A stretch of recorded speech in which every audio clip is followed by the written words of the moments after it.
one of the reasons I don't love Kamala, Pete, Joe, still a little bit, Klobuchar, is because they are team Democrats in a sense, and they're institutionalized. And Trump eats politicians for breakfast, actually breakfast, lunch, and dinner, and it's too easy of a lane for him because he just could say everything's bad because of these people. He just gets to point finger the whole time, and he's been that forever. It's authentic. People identify with it. He'll hammer it home. Here's my question for you. So in 2016, before you ran, um, in my mind's eye, I was like, how do you beat Trump? And my two ideas were either the whole party lines up behind like the plain vanilla candidate, which we ended up doing. It was Joe. But some were like, all right, this guy's like passable. It doesn't matter. Just get Trump out. Or I thought it had to be a young, anonymous, I thought it had to be a male to kind of combat his masculine energy, but like an unknown coming out of nowhere and maybe combating with a certain type of new politics. And Pete was that, and you were that. You both kind of checked that box. But I'm trying to look at 2024, and I'm curious your thoughts on if let's blank slate it. And I know it's not really fair, but theoretically, how do you defeat him? What is this, round three? I guess this is round three if Trump runs for president, right? Yeah, so I think that if the Democrats were to get behind someone like a Mark Cuban, that would be the best approach to defeat Trump, because you have someone who's a mavericky, no pun intended, mavericky billionaire businessman who is capital I independent. He's not a creature of the establishment. He's not like I think if you run anyone who smacks of Washington, D.C., or capital D Democrat, you lose. Like you need to go outside of your own backyard or in crowd and get someone who actually can make a similar case to Trump and say, okay, things suck. It's a mess. We need real change. And I represent real change. One of my beliefs is that Americans have just been casting about for change over and over again. Like Obama was change. Bernie was change. Trump was change. Joe, strangely enough, was change from Trump because people were like, okay, like I'm a little bit tired of of this shtick during the pandemic.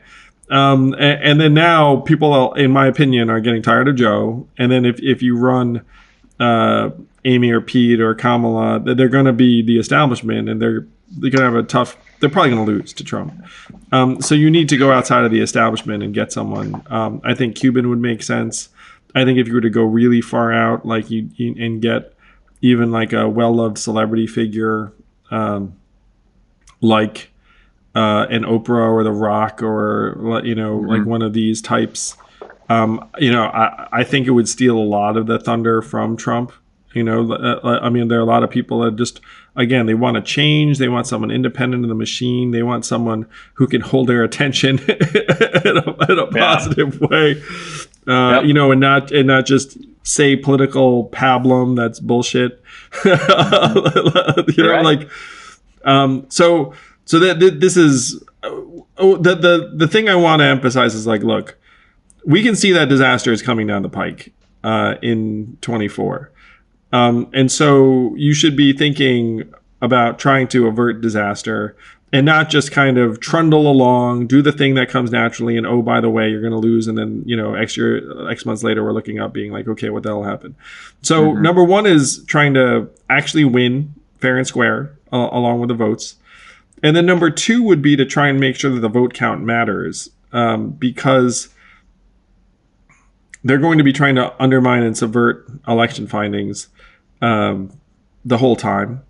There are tens of millions of Americans that now are on board with that general narrative and just refuse to believe that Trump loses unless it's stolen from him. And I said something to someone that I believe, and it's going to be tough. If Trump runs, I have a hard time imagining a scenario where we don't have some type of widespread political violence and unrest in 24.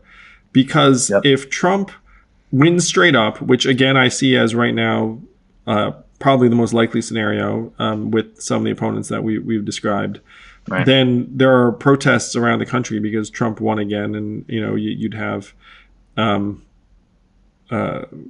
people in blue states and in urban areas and other places protesting. You'd probably have people show up in D.C. protesting. Certainly, after Trump resumed living in the White House. But I think there'd be protests immediately.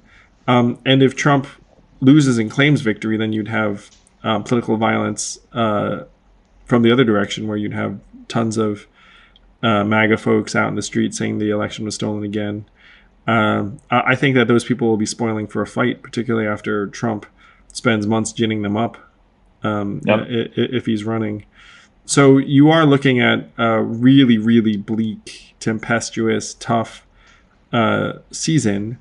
And so one of the questions is, how can you try and strengthen people's sense of resolve around the vote and voting and other things?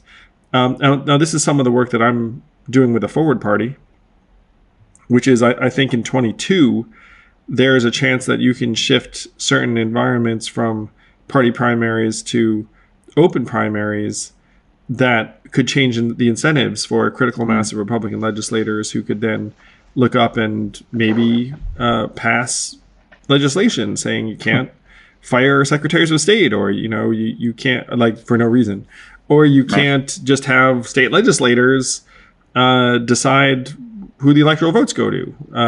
That's not the point of of the state legislators certifying. It's not just to counteract the will of the people. So we have an opportunity in 2022 that everyone should be staring at, and a lot of the action is around moderate Republicans who don't like Trump but feel like if they say a bad word about him, then their career is going to be over, or worse yet, that their families are going to be threatened. Did you read the article in The Atlantic about Peter Meyer and his experience? No. So I thought this was very, very compelling. There were 10 members of Congress who voted to impeach Donald Trump. Right. And originally it was looking like 20, and then it just went down and down and down because all of them were being threatened. And so this is an article by our friend Tim Alberta in The Atlantic about Peter Meyer, who, by the way, is only 33 years old, had just taken his seat, just shows up, and then is getting asked to vote whether to impeach Trump. And then he's getting text messages from everyone being like, don't do it, don't do it, don't do it. And then he kind of stared long and hard in the mirror and was like, I think I have to do it.